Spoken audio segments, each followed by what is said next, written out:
Welcome to the 7th Workplace Wellness Ireland event. And we're in a brand new venue this evening. We're in the Irish Aviation Authority Conference Centre on Delir Street. And we're here again with our partner sponsor, Spectrum.Life. And we've been busy since our last Dublin event. We've held really successful meetups in Cork. We've been in Belfast. We've had really great crowds in both locations. And we also ran our very first Workplace Wellness Ireland training programme for HR professionals.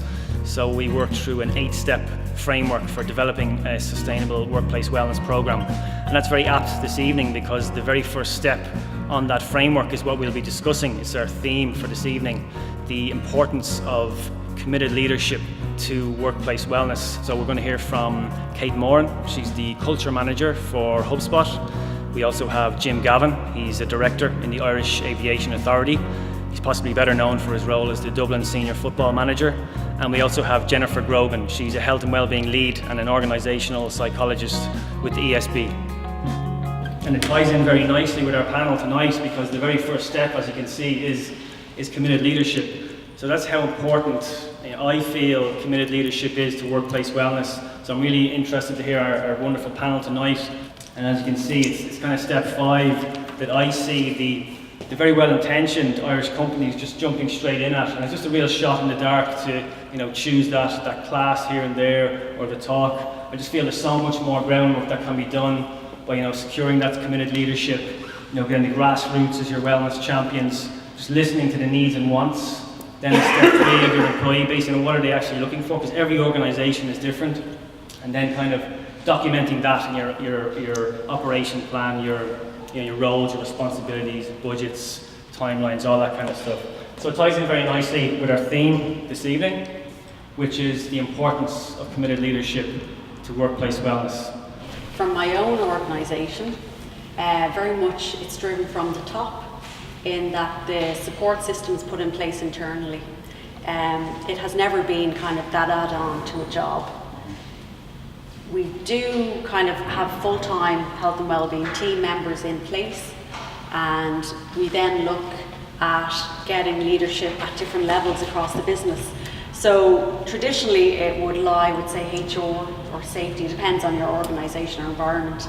But what we try to do is kind of pepper it throughout the organisation. So it might sit kind of corporately, but then what kind of layers can an employee experience that the organisation cares for them, and how do they feel that? So the day-to-day kind of conversations, be it peer-to-peer with your wellbeing champion, or having your manager or supervisor ask you how you're feeling.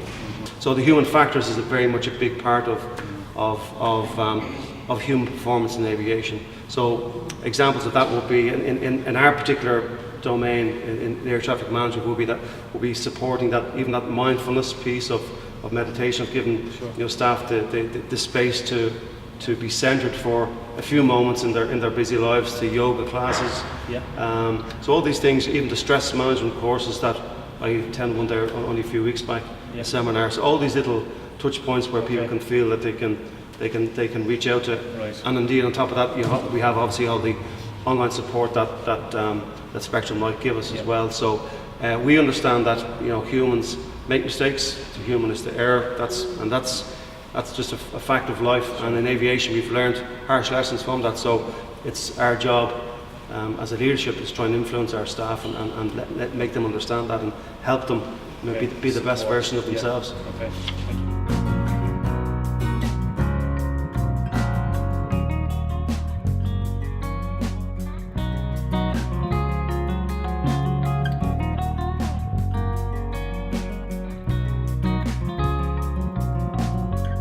Small team of 5. I lead an EMEA team, but I have a leadership role that I have to demonstrate and lead by example that it's really important to take time back and know when to switch off. And we're really focused on talking to people about energy levels and knowing when to take that break and when to switch off and recharge and renew. So on every Friday I'll work from home and I'm very open about it. I'll go for breakfast with my parents on Friday morning. I'll have no problems kind of posting that on Instagram or whatever it is. Our MD in Dublin, Christian Kinnear, will leave every single day at 4:30. He's a dad, he's got a young family, and that's non-negotiable. our CEO in the States, we offer a sabbatical for every 5 years. It's a paid sabbatical where you get €10,000. You're told take a month off and go and do something, learn something new, but make sure you rest and recharge before coming back to the workplace. So from all levels, whether you're a team manager, or you're an MD, or you're the CEO, I think it has to go the whole way down the line to be committed and to demonstrate that you really believe in wellbeing.